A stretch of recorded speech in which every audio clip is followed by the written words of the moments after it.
Napakaganda ng aking black, oh. Galing Indonesia, oh. Napakaganda ng coated, oh.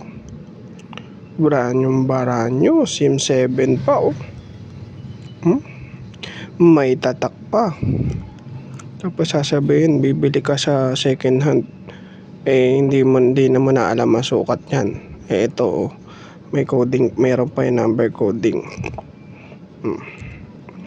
Ganda, oh. Ayan guys, oh. Brand new yan, oh. Kita nyo naman, oh. May mga markings pa, oh. Yung puti, oh.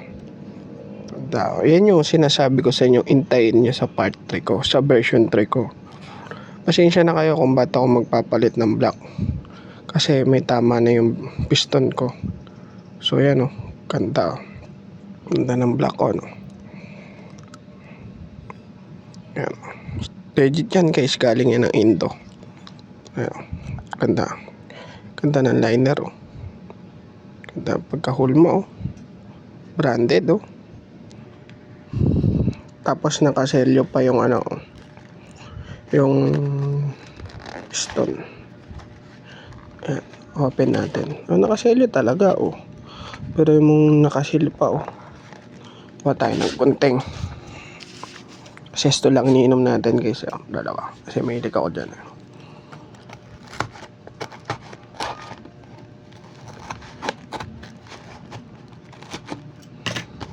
So isang kamay lang kasi tayo.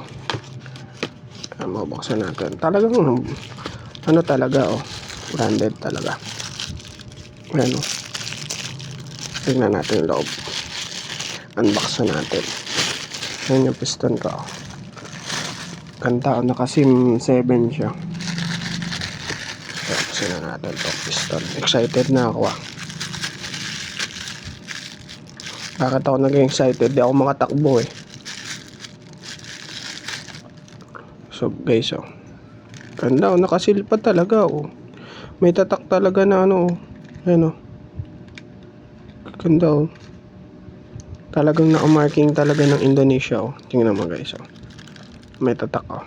May tatak din naman sa stock nyan, kaso iba.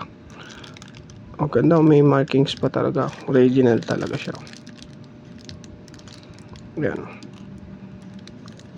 Yan ang original ng ano, eh. Yung piston. Hindi tinipid, oh. Ganda. Tapos ito yung sira sa akin guys, para malaman ninyo hindi kayo inosente. Ang may sira sa akin, ganito ko. Pin, ano man tawag diba? Pin nga ba?